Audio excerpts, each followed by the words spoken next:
Salut les sbires, bienvenue sur la chaîne Team Pocket et je vous présente notre nouvelle rubrique, les tutos chasse. Donc la chasse, qu'est-ce que c'est? C'est chasser des Pokémon shiny. Donc c'est pour ça que je l'ai écrit avec un S et pas un C, parce que c'est une contraction de, comme en anglais on dit shiny hunting, bah en France on dit chasse avec un S. Donc la chasse de shiny, c'est faire apparaître un Pokémon Shiny et il y a beaucoup de méthodes pour le faire. Là, je vais vous présenter et vous expliquer la méthode SOS en 7ème génération, donc dans Soleil et Lune. Le tuto va se passer en plusieurs étapes. Je vais vous parler des objets, je vais vous parler des attaques et des talents, je vais vous parler des Pokémon, des teams que vous pouvez construire pour. Enfin, je vais vous donner des exemples. Et en 4ème partie, on verra la pratique. Je vous montrerai le jeu directement. Donc, les objets, on va commencer par l'arbre frousse. Donc qu'est-ce que c'est que l'arbre frousse? C'est un objet qui va permettre d'apeurer le Pokémon et augmenter les chances qu'il appelle à l'aide. Donc l'arbre frousse se trouve dans les centres Pokémon, dans les shops des centres Pokémon pour 300 Pokédollars. Les Bemepo vont, eux, vous régénérer des PP. Donc ça va vous redonner les points de pouvoir de vos attaques et vous permettre de faire durer beaucoup plus longtemps le combat. Donc du coup, je vous conseille de farmer les Bemepo à la Poké Loisir pour vraiment en avoir le plus possible, quoi. Donc les Bemepo se trouvent sur les arbres à baies, c'est facile à trouver, vous la trouvez très facilement. Les restes, eux, ça va être un objet à tenir qui vont vous régénérer à chaque fin de tour et donc permet de ne plus avoir l'utilité des potions. Donc comme ça, vous ferez des économies d'argent et des économies de tours de jeu aussi. Donc comment trouver les restes? C'est facile, vous allez sur la route 1, vous rencontrez un Goinfrex et vous avez, c'est un Pokémon qui est assez rare, il y a 5% de chances qu'il apparaisse si je ne me trompe pas. Et quand il est là, bah, vous lui faites l'arsen ou vous le capturez et vous avez 100% de chance d'avoir les restes. Parce que c'est un objet pas dur à trouver, voilà, c'est pour ça que je vous le propose. En deuxième partie, du coup, on va parler des attaques et des talents. Donc les attaques les plus importantes, on va dire, à avoir sur vos Pokémon, sur vos futurs teams, et les talents qui vont vous aider par rapport à ce que vous recherchez.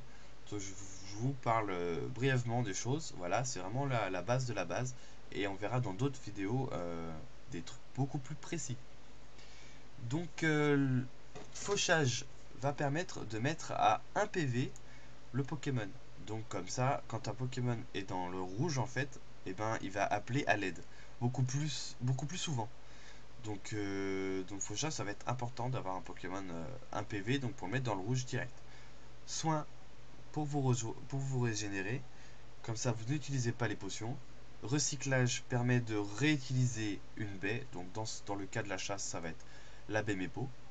Ensuite, on va avoir les attaques de statut qui vont être cage éclair, parasport ou hypnose. Ces attaques-là vont être là pour casser le fait qu'un Pokémon va appeler à l'aide. Quand un Pokémon est sous un problème de statut, il n'appellera plus à l'aide. Donc le mieux c'est de le paralyser ou de l'endormir, comme ça il ne perdra pas de PV, parce qu'avec le toxique ou la brûlure, c'est un peu compliqué si vous. Enfin, je vous expliquerai après. Donc vraiment, la paralysie ou l'hypnose, c'est le mieux pour capturer votre Pokémon Shiny.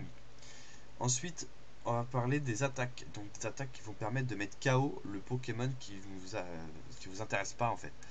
Donc le mieux c'est de mettre une attaque stabée. Une attaque stab, c'est une attaque du même type que votre Pokémon. Si votre Pokémon est de type plante, mettez-lui une attaque plante. Comme ça, l'attaque sera un peu plus forte. Donc vous ferez plus de dégâts, plus de facilité à mettre KO un Pokémon en un seul coup. Aéropic, c'est une attaque qui est surtout importante parce qu'elle touche tout le monde. Donc vous pouvez toucher n'importe quoi avec cette attaque. Ce qui est intéressant, on reviendra plus tard pourquoi j'ai mis aéropic ici. Donc maintenant on va parler des talents. Je vais vous expliquer un peu les talents, quelques talents qui peuvent être intéressants.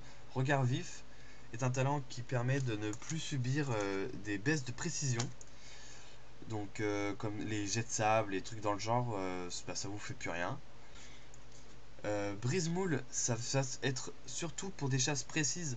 Par exemple, je pense à Mimiki, son talent qui nous donne l'obligation de pouvoir le tuer en 2 coups. C'est-à-dire le premier coup pour casser le talent, le deuxième coup pour lui enlever ses PV. Avec Brise-moule, eh ben, vous tapez directement ses PV, son talent, bah, on s'en fout. Joli sourire, ça va être là surtout pour chasser des Pokémon avec des sexes précis. Si vous voulez des Pokémon mâles, uniquement des mâles ou uniquement des femelles, bah vous mettez, si vous voulez uniquement des mâles, vous mettez joli sourire à un Pokémon femelle, comme ça il fera apparaître que des mâles, enfin beaucoup plus de mâles, et inversement si vous voulez des Pokémon femelles. Moiteur, ça va être surtout pour empêcher les attaques de type explosion. Voilà, bah, quand une attaque explosion elle arrive, le talent moiteur se déclenche et ça annule l'attaque. Donc le Pokémon ne tombe pas KO, il ne peut pas s'auto-tuer. Et c'est très bien si vous tombez sur un Métélo Shiny, et il faut absolument que vous ayez l'attaque moiteur sur vous, sinon vous avez une chance qu'il explose et votre Shiny il explose quoi. Ce serait très embêtant. Querelleur, ça va être là pour taper les Pokémon de type spectre avec des attaques de type normal. Donc comme fauchage, c'est une attaque de type normal, et ben, vous allez pouvoir mettre à 1 PV un Pokémon spectre comme Phantominus et pouvoir le taper avec des attaques normales ou combat. Voilà, c'est un talent qui est vraiment fait pour qui est vraiment fait là pour taper les Pokémon de type spectre. Technicien, ça va être surtout pour augmenter la puissance des attaques de type normal, donc surtout pour fauchage, mais ça va être très très peu utilisé. Je l'ai mis pour expliquer un set d'après. Et lunatique va vous permettre de avoir un plus 2 dans une statistique au hasard et moins 1 dans une autre statistique au hasard à chaque tour. Donc à conseiller plutôt lunatique que regard vif par exemple pour des Pokémon qui vous baissent la précision souvent, bah à chaque tour vos trucs vont up tout le temps et au bout d'un moment que le combat va durer tellement longtemps, bah, que vous aurez des boosts partout, vous serez limite à plus 6 partout et voilà quoi, on s'en fiche qu'on ait beaucoup moins de. On s'en fiche que les Pokémon baissent notre attaque, baissent notre précision. Voilà, c'est vraiment plus grave. Ensuite, on va faire très très très attention aux attaques de zone. Les attaques qui vont taper plusieurs Pokémon en même temps. Bah, si vous tapez 2 Pokémon en même temps, vous mettez KO les deux, la chaîne est rompue, c'est fini. Il faut recommencer à zéro. Les attaques de recul, donc c'est surtout par exemple bélier, si l'adversaire fait bélier et qu'il est à 1 PV, bah il va s'auto-tuer quoi. Donc si c'est le shiny que vous avez mis à 1 PV et qui fait bélier, bah vous allez le voir mourir devant vous et bah ça fout les boules. Donc faites attention aux attaques de recul. Regarde, je vais expliquer après ce qu'il faut, les choses importantes quand on chasse un Pokémon. Et surtout, ne jamais avoir un talent qui cause des statuts sur vos Pokémon. Donc interdit à Corardant, interdit à Toxitouche par exemple, qui vont empoisonner ou brûler l'adversaire. Voilà, on veut pas du tout brûler ou empoisonner notre shiny et qu'il meure tout seul avant qu'on ait réussi à le capturer. Voilà, il faut vraiment empêcher qu'il meure et faut absolument, c'est vraiment des choses à bannir de votre team de chasse, c'est à bannir. Euh, voilà, ça c'était vraiment le point le plus important sur les attaques. Maintenant, on va passer aux teams, vos futurs teams. Donc, moi, je vais vous donner 4 exemples. 4 exemples de Pokémon pouvant chasser. Ils ont plus ou moins tous la même chose, mais ils servent vraiment à différents. Donc, on va commencer par Pandarbarbe. Pandarbarbe avec le talent Querelleur, donc pour chasser les Pokémon spectres, principalement. Il pourra chasser tout, mais surtout les spectres. Donc avec fauchage pour mettre à 1 PV les spectres, provoque pour empêcher qu'ils fassent des attaques de statut qui sont embêtantes pour nous, casse-brique et vibre obscur, ce sont des stabs pour pouvoir mettre KO les Pokémon. On va lui faire tenir les restes pour qu'ils se régénèrent au fur et à mesure du combat, comme ça on n'utilise pas de potions, c'est tranquille. Ensuite, Rapace de pique. Rapace de pique, lui, a regard vif, il a aussi accès à fauchage. Donc regard vif, comme j'ai expliqué, il ne subira pas de réduction de précision. Donc comme ça, toutes ses attaques passent. Fauchage, donc voilà, pour mettre un PV. Aéropique, ça tape tout le monde. Aile d'acier, c'est surtout pour avoir une couverture de type pour les Pokémon de type fée, par exemple. Et atterrissage pour y gagner des PV. On lui donne aussi les restes, voilà, toujours pour la même utilité. Ensuite, on va parler de Nymphalie. Nymphalie, qui peut être très intéressant, par exemple, pour chasser Tritox. Donc ça, je vous expliquerai beaucoup plus tard. Parce que Nymphalie avec Joli Sourire, si vous avez un Nymphalie mâle, Joli Sourire, il va donc faire apparaître beaucoup plus facilement des Pokémon femelles. Donc si vous voulez un Tritox femelle, c'est avec lui qu'il faut chasser ce Pokémon. Comme il est de type fée, il ne subira pas les attaques de type dragon, donc c'est parfait. Balombre, choc psy, pouvoir lunaire, c'est surtout pour une grosse couverture de type. Vous pouvez vraiment mettre ce que vous voulez, mais gardez au moins pouvoir lunaire ou choc psy. Ballon, vous pouvez changer si vous voulez. Et vœux pour se régénérer, toujours les restes. Et le dernier point qui, lui, je reparlerai vraiment de lui dans une autre vidéo. Là, je vais vraiment vous parler brièvement. Que Lorior, avec soit technicien ou soit lunatique. On va préférer lunatique parce que, comme j'expliquais, pour avoir le même rôle, plus ou moins le même rôle que Carapace de pique. Mais lui, il sera surtout pour les Pokémon qui baisseront l'attaque. Donc fauchage, recyclage pour réutiliser la Bémépo qu'on va lui faire tenir. On aura de Bémépo infini du coup. Aéropique pour toucher tout et soin pour se régénérer, comme ça pas de potion. Voilà, donc ça c'était vraiment pour les exemples. Je vous ai expliqué le principal. Maintenant on va passer sur console pour vous expliquer la pratique et vraiment comprendre tout ce que je vous ai expliqué. Allez, à tout de suite. Nous revoilà pour la suite du tutoriel, cette fois sur le jeu. Et donc on va commencer par expliquer vraiment qu'est-ce que c'est que la chasse SOS. Donc d'abord, avant de commencer une chasse SOS, le mieux c'est de capturer le Pokémon que l'on veut pour savoir l'identifier au maximum. Donc là, nous on va partir sur un truc facile, un Recabo. Donc Recabo, il se trouve dans les environs du niveau 12. Il a le talent regard vif. Il a gros yeux, jet de sable, morsure et grondement. Donc jet de sable va être assez embêtant puisqu'il va réduire notre précision. Du coup, on va partir sur un Pokémon que je vous ai parlé en exemple, Rapace de pique. Donc avec fauchage, aéropique, poursuite, atterrissage et regard vif. On lui fait tenir les restes et ce qui va nous permettre de chasser Recabo. Donc ensuite on vérifie qu'on a bien tous les objets en notre possession. Voilà, ça c'est la base. Donc les Pokéballs on en a, l'Orbrefous on en a, voilà, c'est parfait. Maintenant on va pouvoir aller chasser Recabo.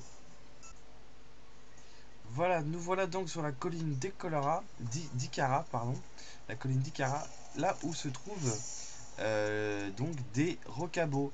Donc Recabo est assez rare, donc on va couper un peu, hein, sauf si je tombe dessus du premier coup. Voilà, le Recabo est enfin arrivé. Donc, eh ben on va pouvoir commencer tout de suite la première mise en place. Donc, c'est-à-dire fauchage. Voilà, on va fauchage le Recabo direct. On le met à 1 PV. Voilà, comme ça, il va pouvoir appeler à l'aide beaucoup plus fréquemment. Voilà, l'appel à l'aide maintenant va pouvoir se déclencher. C'est même possible, non, c'est possible qu'il appelle. Voilà, il va appeler, ouais, il appelle à l'aide tout de suite. C'est parfait.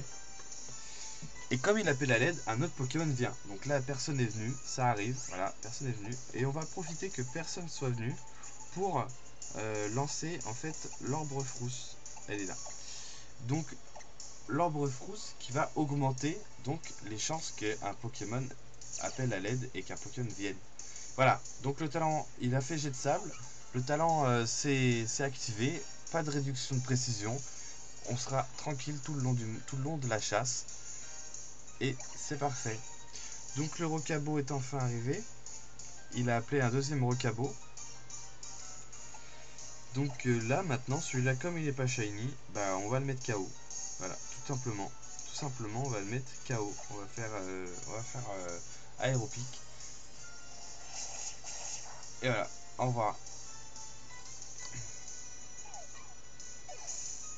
Donc prévoyez quand même des Pokémon avec des levels quand même assez hauts comparé à celui que vous allez chasser pour pouvoir quand même le tuer en un coup. Vous pouvez aussi avoir des attaques comme dans Slam pour pouvoir maximiser les chances de tuer en un coup. Donc voilà, un deuxième Rocabo est arrivé. Donc on va le mettre KO lui aussi. Mais on va expliquer en fait qu'est-ce qui se passe au bout d'un certain temps.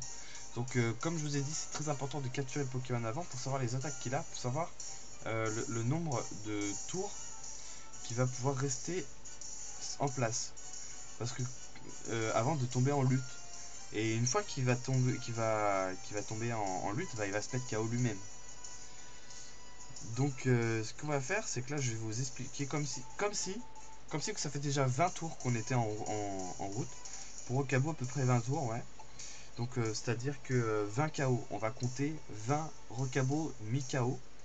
Et enfin 19, et le 20ème, quand on arrive dans ce cas là, donc le Rocabo appelle à l'aide. Un nouveau Rocabo apparaît, c'est donc le numéro 20. Et on va mettre KO celui qui va être à 1 PV. On va mettre KO celui qui est à 1 PV, qui était au bord de la lutte. Voilà, et on imagine que celui-là, il allait bientôt faire lutte. Comme ça, on va pouvoir mettre à 1 PV le nouveau Rocabo et repartir sur une nouvelle chaîne. Voilà, comme ça, on va pouvoir continuer la chaîne de façon infinie. Et tant qu'on a des PP, tant qu'on a des BMEPO, bah, on va pouvoir chasser vraiment longtemps et augmenter nos chances. Enfin, c'est pas augmenter nos chances, mais c'est plutôt jusqu'à ce que le shiny arrive. Voilà, tout simplement. Donc là, il appelle à l'aide. Est-ce que Shiny est là pour le tutoriel? Non, bon bah voilà. Donc voilà, je vous ai expliqué vraiment les bases de les bases, on va pouvoir s'arrêter. C'est-à-dire qu'il va falloir, donc récapitulatif, il va falloir faire fauchage sur le Pokémon, ensuite l'arbre fousse, après on fait, on combat, on tue, on met KO les Pokémon qui sont appelés à l'aide jusqu'à ce que le Shiny arrive. Si le Shiny n'arrive pas au bout de 15-20 tours, enfin de 15-20 KO, on va changer de Pokémon pour pouvoir toujours vérifier que le Pokémon qui est en jeu, celui qui a 1 PV, ne se retrouve jamais dans le cas de lutte. Donc on va changer de cible assez fréquemment, tous les 15-20 KO. Voilà. Et jusqu'à ce que le Shiny apparaisse. Donc là, il a appelé à l'aide et il s'est rien passé. Et du coup, qu'est-ce qu'on fait? On va pas l'attaquer, on va pas perdre des PP bêtement. On va refaire Orbre Frousse. L'Orbre Frousse, quand elle est utilisée une fois, elle est utilisée tout le temps. Et quand on utilise un objet de façon inutile, bah, ça nous met un message d'erreur, voilà, comme il s'est passé, un message d'erreur, et l'objet n'est pas consommé. Donc ça veut dire qu'on va pouvoir utiliser l'arbre frousse de façon infinie, d'un certain sens, pour passer les tours. Voilà, ça va nous servir pour passer les tours et pouvoir, non, pouvoir faire durer le match le plus longtemps possible jusqu'à ce que le Pokémon Shiny arrive. Voilà. Donc on va stop la chaîne et je vais vous montrer maintenant le Pokémon Shiny parce que je l'ai déjà attrapé. Comme ça, bah, vous allez voir, voilà, vous allez pouvoir voir comme si que je l'avais attrapé sur le tutoriel, voilà, tout simplement. Donc voilà, le Shiny n'est pas là. Donc on va mettre fin tout de suite et on se retrouve tout de suite dans ma boîte pour que je vous montre le Shiny. Nous revoilà donc sur le Rocabo Shiny qui donc moi était apparu dans les à peu près 250 KO donc de SOS, donc 250 SOS environ à peu près, un peu plus. Donc c'est un mâle, voilà, c'est un Rocabo Shiny qui est apparu, donc level 11. Il a le talent Esprit Vital, voilà, bon ça on s'en fiche un peu. Ce qui est en fait important, c'est qu'au moment où le Rocabo apparaisse, il faut maintenant le capturer. Et donc le plus important pour capturer donc le Pokémon, ça va être de coupler sa team. Donc moi ma team pour l'instant c'était uniquement Rapace de pique. Ça va être le coupler avec un Pokémon par exemple Magnéti tout simplement qui peut avoir cage éclair et paralyser le Rocabo pour ensuite donc paralyser le Rocabo Shiny pour ensuite qu'il n'appelle plus à l'aide, tuer le Rocabo qui était à 1 PV, enfin le mettre KO plutôt, et capturer donc le balancer des Pokéballs jusqu'à ce qu'on capture. Voilà, donc comme on avait regardé les attaques du Rocabo, on savait qu'il n'avait pas d'attaque qui permettait de s'auto-tuer, il n'avait pas d'attaque de recul. Du coup, on peut très bien le mettre à 1 PV avec fauchage et le capturer beaucoup plus facilement, surtout qu'il est paralysé. Voilà. Donc voilà pour ce tutoriel basique de la chasse. Je vous laisse là maintenant. On se retrouvera donc dans un futur épisode pour apprendre des choses beaucoup plus avancées, pour faire des chasses beaucoup plus difficiles. Comme par exemple Mimikyu, Tritox, euh, je pense aussi à Cocombaf par exemple, des Pokémon qui sont assez compliqués et qu'on reverra donc, dans des explications dans les prochains épisodes. Donc je vous dis merci d'avoir regardé la vidéo. Abonnez-vous à la chaîne, partagez et à bientôt sur la Team Pocket.